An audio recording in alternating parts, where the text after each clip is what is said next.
Ladies and gentlemen, Khawateen o Hazrat, Assalamu alaikum and welcome to the number one mixed martial arts show in all of Pakistan. This is The Way In, brought to you by On The Mic. मेरा नाम दानियाल नासिर मिर्ज़ा है. आप सबका बहुत बहुत शुक्रिया हमें join करने के लिए for this special episode here. We're talking to undoubtedly the top guy in Pakistani mixed martial arts today. We're talking to the guy who's just coming off of the biggest fight in Pakistani MMA history when he fought Sage Northcutt in the US debut of One Championship.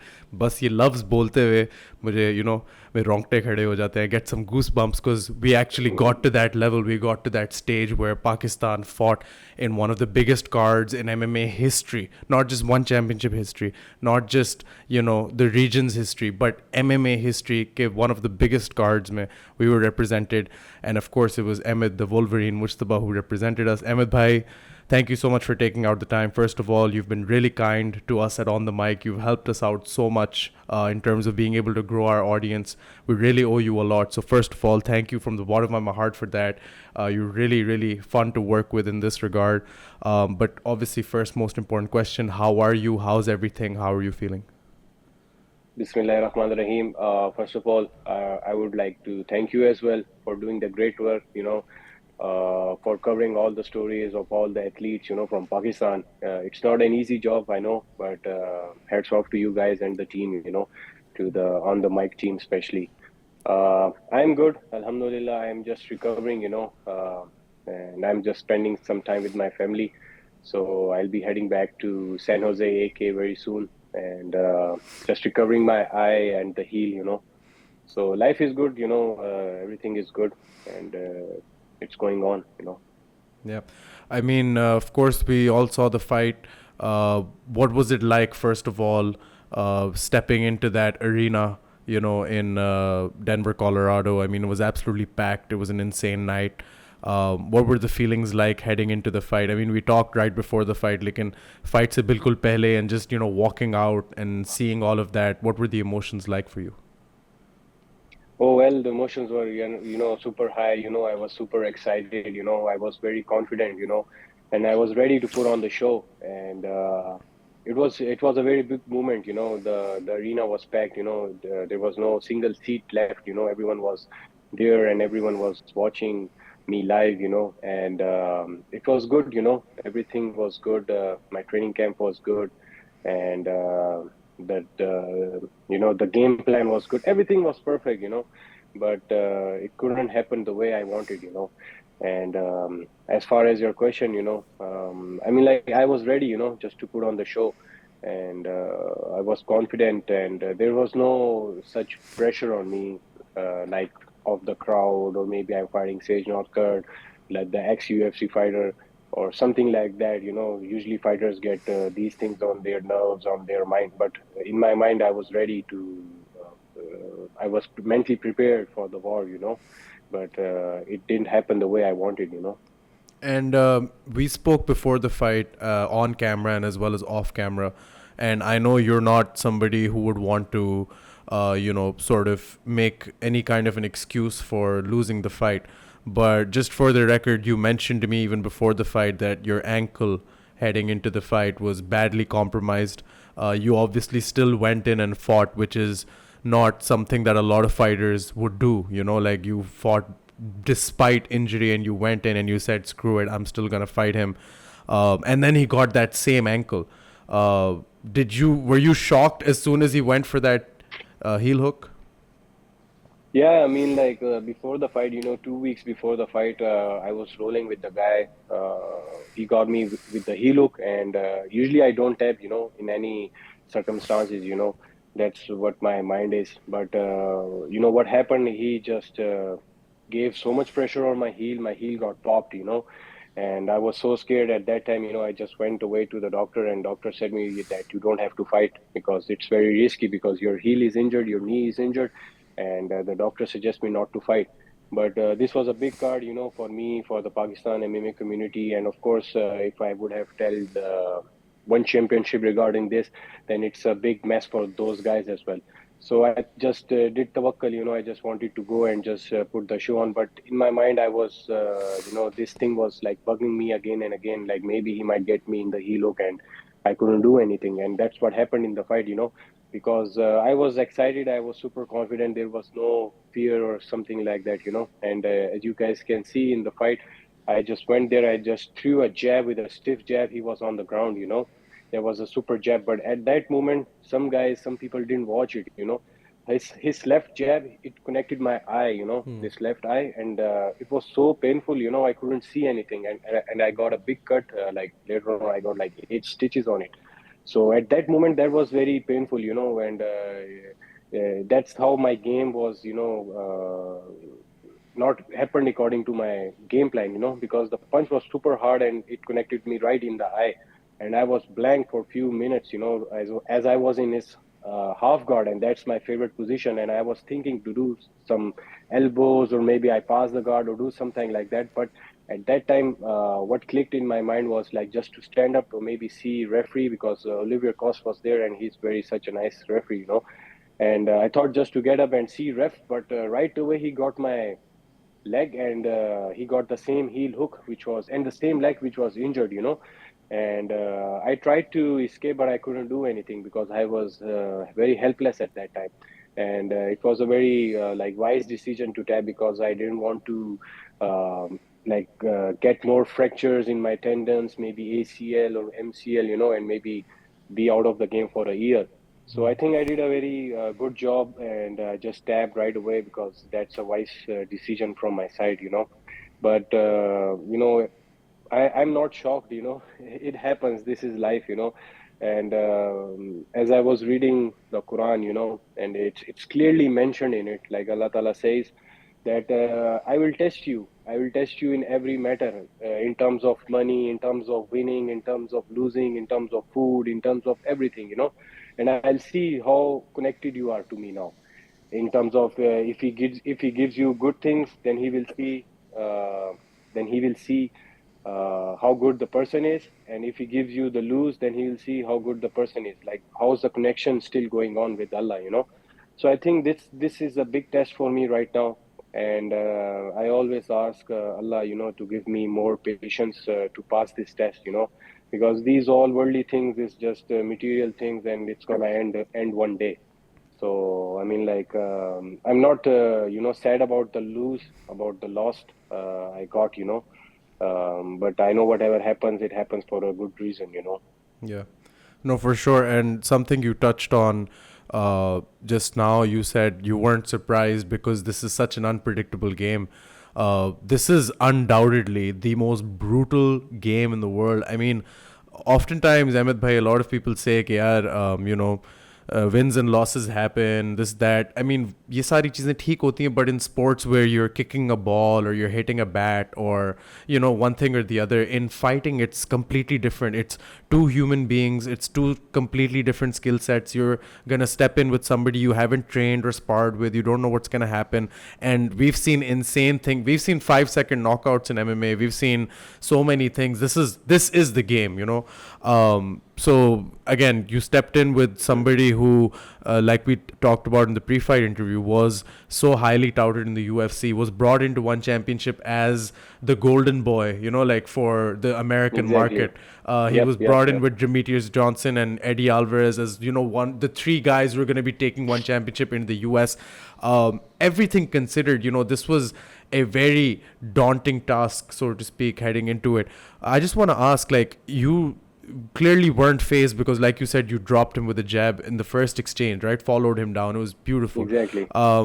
What didn't you at any point feel like? And this is, I'm just asking from the Pakistani perspective. We're sitting here, we're thinking, oh my God, Ahmed Mujtaba's got a fight with Sage Northcutt. But then certain cynics will say, oh my God, they're trying to set up Ahmed Mujtaba to lose to Sage Northcutt, right? Naturally, because he's the American golden boy. They're going to America for the first time. Did you at any point feel like that? And if you did, how were you, countering that anxiety of facing a guy who they want, to get to the next level? Well, before the fight, before the contract of this fight, the one championship asked me, like, do you want to fight Sage Northcutt? I was like, yes, 100%, I want to fight this guy, I'm super excited. I want to fight with the best, to be the best, you have to fight with the best, and that's how you will come to know what things you're lacking behind. So I mean, like mentally, I was prepared, like what to do in the fight and how to overcome the pressure and everything. And I mean, like being a Muslim, we are not afraid of anyone, But people in Pakistan who has like not good knowledge about MMA, like what MMA is about, how these fighters are training, what are the sacrifices these guys are making, it's these guys, like they will never understand because they are not into in these sports, because they are just watching and they are just thinking like it's just a fight. It's just not a fight, it's a very brutal sports, as you have said before. And before the fight, we signed the death warrant even. So I mean, like even the press and other guys, they were asking me, "Oh, you're fighting Sage Northcutt," and I was like, "Man, he's a human being, and for me, it's normal, because I mean, like for me, I don't really worry about my opponent, whether he's Sage Northcutt or maybe I don't know, maybe later on I might be fighting one champion for the lightweight division, So it's not a very big stress on my mind or in terms of any anxiety I'm feeling, So I mean, like it depends, on the fighter as well. Sometimes fighters, they do feel scared or they do feel the pressure. Oh, I'm fighting this guy. I don't know what's gonna happen. But for me, it's not the same scenario. I think different. And as I've said before, like I have the connection with Allah. Yeah, for sure. And I mean, uh, like we were talking about such a big fight and such a big named opponent. Uh, so right now, in terms of the one championship lightweight division, of course you just come off such an impressive win over Abrao Amorim. You are now, well, you have been for a while, but you are the most longest tenured Pakistani fighter in one championship. Like you've been around one championship the longest compared to any other Pakistani fighter. Uh, is there a name in particular that you're looking for now, or have one championship approached you with a name or a fighter that you might want to fight in the one championship division? Is there any kind of a target in your mind in terms of who or when you would like to fight again?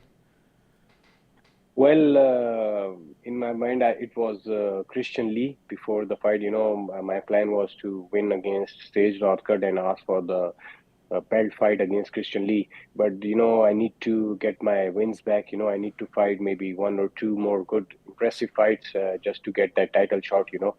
And I feel confident. I'm just 30 right now, and my prime is gonna come, and I'm just in the learning phase, and I still got that power in my hands and that mindset and that mentality to be a champion. And these one championship guys, they know that I'll be a champion, and I mean, like one day I'll be the champion. I know that. It's just a matter of time and just a matter of patience, because everything happens with a good time. So for now, there is no name in my mind that I would like really call, But after maybe my next fight, I'll be very supercharged for the next fight, and I won't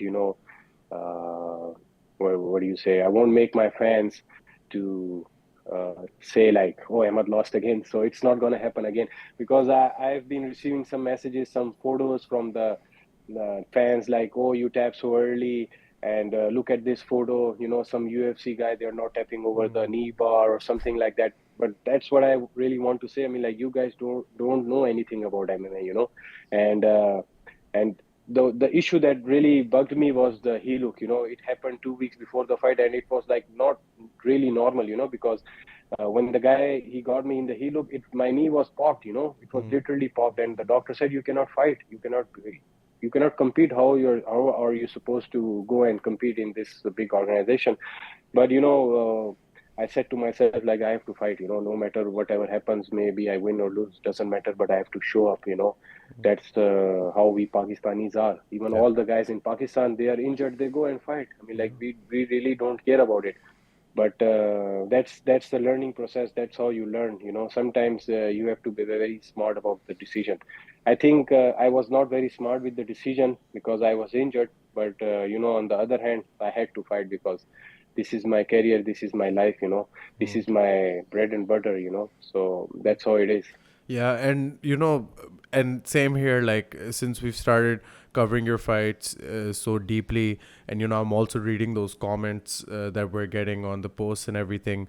And yeah, it's kind of annoying to see, how Yeah, little people know about just a fight. exactly. I can tell just by reading a lot of comments that a lot of people commenting this stuff have never stepped foot on a BJJ mat. They have never sparred a round in their life. They have never put on a pair of gloves. You know what I mean? Like, you can tell Exactly. because at the end of the day, this is way more than just one fight that you have to think about when you're inside a fight, right? And I think the fighter in question there is probably sending you pictures of was Mohammed Mokaev, who got knee barred Exactly. and Mohammad right. Mukaev and other Russian guy Yeah. who just recently fought.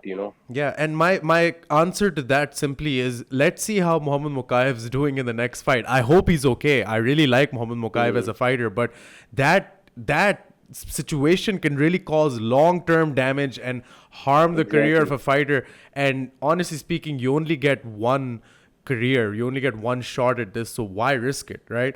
Uh, Exactly. but yeah, it must be annoying reading those. I get annoyed. I get really annoyed reading those comments, like, criticizing fighters who lost. Mm. But from your perspective, the fighter, like, do you respond to them? Do you think about it, or do you just, say, move on with it? How do you deal I with mean, like this? I really don't respond those guys. It make me laugh. Like how people think. I mean, like people never appreciate the good thing. They always see bugs in you. They always try to see the errors in you. They don't. But there are other guys they are appreciating. Yeah. They are very. I mean, like out of 100, I would say like 95% people are like appreciating me. Like I have the put the Pakistani flag on the biggest card and everything, blah blah. But there will be always 5% who is gonna bug you, who is gonna find errors in you, and that's a good thing. That always make you to the next level. That always make you to put more hard work and just to put on the show. So for me, I mean, like it's a very normal thing, and I really don't consider those things very mature to my regime or to my career. So I feel happy, like what these guys are thinking about. It's Yeah. it's it's not good. Yeah. And these guys are damaging themselves. They're not damaging any other person. Hmm. It shows the mentality and everything. So I mean, like for those guys, I just want to say, if you guys feel like you are superb or you are the best, just come on the mats and then we will see. We'll give you the amateur guys and we will see how it goes. Yeah. And before, we used to have the beat downs and everything, and these types of guys, they used to come and they always run away. They're Yeah. like, we cannot do this. Yeah, yeah. I want to see some of these keyboard warriors spend 3 minutes with Abdul Manan on the mat. Let's see what happens. You know Yeah, what I'm just Abdul saying? Manan. Yeah, they'll come to know how it is. Literally. But I That's mean, how it is. yeah, I mean, talking about Abdul Manan, or rather CAX Fight Club, and of course the Pakistani MMA community, did you feel the love heading into this fight? Like, did you feel everyone kind of get behind you and support you? And how good did that feel? Because for me personally, sitting where I'm sitting, this felt like the biggest, moment, so to speak, in Pakistani MMA since I've been covering it. Every single person was, just supporting, praying, passing all the. How good did that feel? And I mean, even after the fight, like you said, that 95% still saying what they should be saying, which is that you've done what no other fighter has been able to do yet. How good does it feel to have the Pakistani MMA community come together for this? Exactly. I mean, like, I feel very, very blessed, because I have the people of Pakistan behind me. They are appreciating and they are doing prayers and du'as and everything. It gives a very good point to the fighter who is fighting, that he knows, like, he has people behind him, who are looking for his win. And if the fighter wins or lose, but these people are still behind you, they're always looking after you. So it's a very good thing, and it plays a very important role for the fighter. So for me, I mean, like I feel very happy, and I would really like to say thank you to everyone, for the support, for the love, and for the prayers. And because this is for Pakistan. At the end of the day, we are just doing just to make the world know, like we Pakistan are not behind. We Pakistanis have that capability, that power, that passion to to be a champion. And before one championship, we have conquered the lightweight championship out. Other fighters, and in other divisions, they have got the belts. I have got 2 times featherweight championship belt. So now my goal, my milestone is to get the one championship belt. And one day I'll get it. I know that Yeah. it's gonna happen one day. Inshallah, and it seems to be your destiny. The more time goes on, like we see this happening as the Pakistani MMA community, and you know, I know for a fact that Sage Northcutt is probably being discussed for a title fight right now. So Hmm. technically, you're one or two fights away, like you said, from a potential world title shot. How exciting is that? And when you think about that, I mean, I'm sure this is just business, and you're very focused on the task at hand. But becoming the first world champion, Pakistani world champion in a major promotion, I mean, that's a big task. But you're confident about this. Yes, 100% period. That's my goal. When I stepped into one championship, that was my goal. And I've performed really well. And in upcoming fights, I will show my skills, my expertise, in this sports because honestly speaking, I haven't shown my skills yet, in the fight. I have to show more because I have more, because I train in AKA, I train with the best. For this fight, I've trained like for 3 months, straight 3 months Wow. with everything on schedule, with good mentality and everything. And I was like doing 3 sessions a day while I was fasting, so I was very confident, I knew that I would win this fight and everything was good. As I've said before, everything was on point. My cardio was on point, my power was on point, my technique was on point, and but it did happen the way I want, and that's where I'm not shocked, but I'm like, oh wow, it happens. Whatever it's written in the Quran, Allah says that, like, I'll test you, and we think we are perfect, and whatever we want, we will have it. No, it's not like that. Whatever happens according to the plan of Allah. Yeah. So we should believe in that, and that's how the Sahabas, the prophets, they used to do that. That's how they used to fight the battles and everything. So and later on, Allah gave them everything. Allah gave them, and sometimes Allah doesn't give you, because He wants to test you. He wants to bring you more closer, and because as I've said before, this world is gonna end one day. So these all things are just for time. These things are not our priority. These things are just for some time, and one day it's gonna vanish. So we should be ready for the hereafter. Yeah. And I mean, this, when I hear you talk about this, it really sounds like an unbreakable mindset. And I feel like, this is exactly how a fighter should ideally deal with a loss, deal with adversity. And there's no doubt in my mind that, the next time you come back, you're going to be stronger than ever because you're passing this test. Like if you're still training, if you're still on the right path, if you're still focused, which you are, which you clearly are, right, then there's no doubt that you're going to come out stronger from this. We were talking just a second ago about, one championship and how you're vying to become the first Pakistani world champion in any major promotion. I actually want to ask you, since, like you're only 30 years old, you were still to hit your prime, like you said. The sky's the limit for what you can do still. You still have so much time left on that clock when it comes to your career. But at the same time, you've also taken up a role of a mentor, a coach, of somebody who's guiding, a lot of the younger talent in Pakistan. I want to ask you something I've never actually had the chance to ask you, which is, which fighters, it can be one, it can be three, it can be 10, it doesn't matter how many you name, but which fighters do you look at in Pakistani MMA right now in the national scene and say, this guy can easily be in one championship if he keeps working like he's working, and he can also be championship caliber? Do you see any talent in Pakistan who you think can be of that level? Yeah, I mean, like, we have very good fighters in Pakistan. I'm a coach in CAX Fight Club. I see, Babar, I see Ismail, I see Ayan, because these guys are, super good. And I see other guys in other gyms from other clubs, Team Fight Fortress, other gyms in Lahore, Synergy, Brave Gym, we have good fighters, and I believe we can have good fighters in one championship as well as in Bellator or maybe in PFL. But the main thing, is the sponsorship. This sports is business, because the other organization, they see what is your profile, how many wins you have got, how many loses you have, and how's your face? What is your face value? That plays a very important role.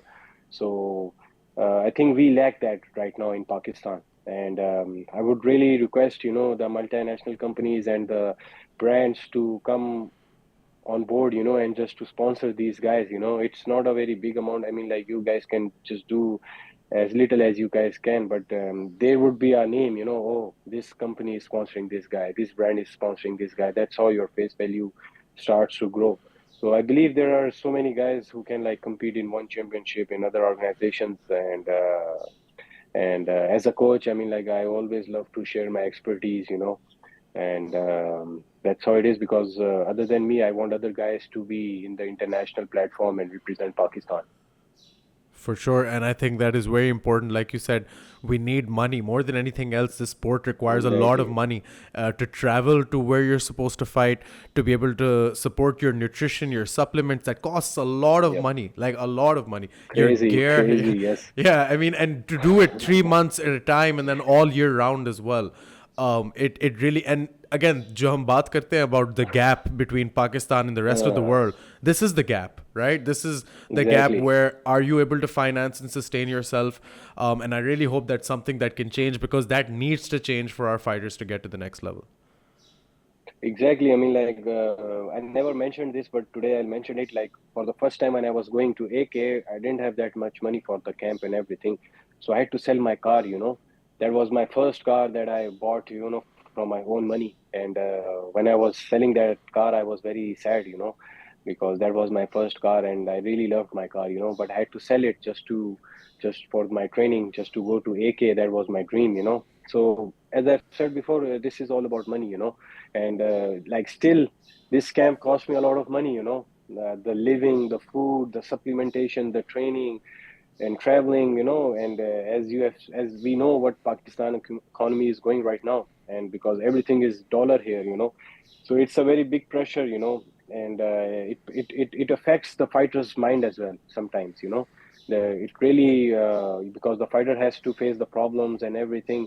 We don't have like a proper coaches, proper supplement coach, proper diet coach and everything. Other fighters, they do have it, because in one championship, I was the only guy who was with three guys, and other guys, other fighters, they were with whole team, like 6, 7 people. So that plays a very vital role in the fight week. That's very important, because if you have more people around you, you feel more Yeah. confident. If you have less people around you, because you need mind, you need other people's brain over there to work with your brain. That's very important. This is what do you say? It's a complete package, that we fighters don't get, especially and from Pakistan. And if we look at me, like, I'm from Balochistan, from Quetta, Yeah. Balochistan, Yeah. and coming from that rough situation, coming from that environment, and then coming to Islamabad and getting in touch with Sham and Sultan, and started training at Team Fight Fortress, and facing problems of everything here and there, traveling, started doing small shows, PFC, you know, Yep. blah blah, small events, Fighting and we Alliance. never thought of exactly fighting alliance. We never thought of like coming to this, coming to this stage. We never thought of it, but I always thought of like I'll be fighting. And and the good thing is, what? I used to watch Sage Northcutt when he was fighting in UFC. I really used to watch him because he was a superstar at that time, the pretty boy. And when I was fighting him, this was coming in my mind. Oh man, I'm fighting this guy. But I was super excited. I was ready and everything was good. But it didn't happen. The way. And I believe it's for a good reason. Allah is gonna pay me. I know that For it's sure. gonna pay me someday. For sure. And I mean, I think this last thing you said sums it all up beautifully. It's the perfect cherry on top for the entire story. You were a young man from Quetta. You came to Islamabad with Yes. a dream. You found a team. You got to work. and you, along with a couple of other names from that gym, Alumi Kareem, Memosh Raza, Exactly. these Yep. you three in my mind are that, you know, those three pioneers, Fazan Khan Saddazai as well, those guys who Yep. paved the path and are still going today, still going. And Yep. it's not just, it's Ahmed Bhai, it's not literally just that you fought Sage Northcutt, it's that you started at a time when there was no MMA in Pakistan, and you have close Exactly. that gap with a guy like Sage Northcutt, and you met him in the center of the cage, and not just for yourself, but for all of the Pakistani fighters like Ismail Khan, like Babar, like every other professional fighter who looks at a UFC fighter and thinks, can I beat him? Now they'll say, I don't know, but I will see him in the cage one day because I've seen Ahmed Mujtaba do it. So, sir, you have literally Yep. paved the path. You have literally plowed the field. You have literally allowed these fighters to come through.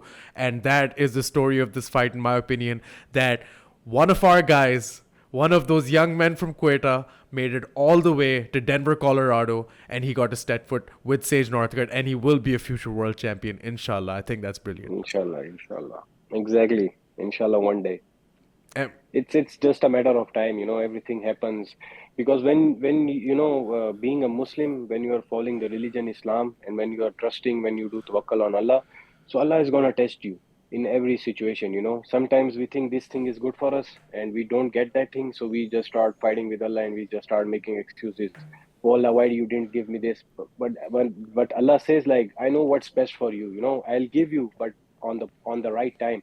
So I think this was not the right time for me to get that win. But I know the right time will come when Allah knows, because I trust Allah. I know I trust on the plan of Allah. So because I am here right now, I'm like representing Pakistan on high platform in one championship. It's just because of Allah. I always put that trust on Allah, that tawakkul trust, and Allah just paved path for me, and I did face many problems, but I did suffer in that, and that's how a Muslim should be. So I just want to say to all the fighters in Pakistan, like, just keep working hard, don't lose hope, just be consistent, be motivated, and do set your priority for this sports, for the goals, and be united, be connected to each and other persons in the gym and outside of the other clubs, be united, and just trust on the plan of Allah. Just do your hard work, and win or lose doesn't matter. Just be patient, and just try to follow the deen. That is very important. That's how you will be very successful in this world and hereafter. that is a beautiful message, and I think that sums it up beautifully. I usually ask the guests at the end if they have a message for everyone watching, but I think that was the perfect message, to be honest, to close it on. Yeah. Ahmed Bhai, you're so generous with your time. I want to say thank you so much again for taking out the time. And of course, you're always there for On the Mic, and we always want to be there for you. So I really appreciate it. I hope we get to speak again very soon. And of course, Inshallah. from all of us here on the mic, we just want to wish you best of luck with the recovery on your ankle and everything else. And thank you so much again for everything you do. Naini, thank you so much, Daniel, once again. And once again, I would really appreciate you and the team, and because you guys are doing great job, because you are the just one organization, I would say, on the mic that's covering the stories of all the fighters in Pakistan. So I want to see you guys over here, because I want to see you guys to travel all across the world and cover the shows and everything, because you guys are doing the hard work. And as I've said before, just trust on the plan of Allah, just do your hard work, keep that patience in you, and whatever happens, it will be very good for you, That's how it should be. Inshallah. That's the end, exactly. Inshallah, Ahmed Bhai, and I hope I get to be at one of these One Championship press conferences one day asking you a question. Yes, yes. Inshallah, we'll keep working hard. We'll keep working for this. Thank you so much again. Ladies and gentlemen, thank you so much for watching all the way till the end that you have. Please do leave a like, share, subscribe, comment, all of that good stuff like I always ask you to do. Please go do check out Ahmed Mujtaba's profile if you haven't. If you haven't, why haven't you? Please do go check it out. Give him a follow. And from me to you, as I always say at the end of the podcast, 3 words: keep it tight. I'll see you next time. Thank you so much.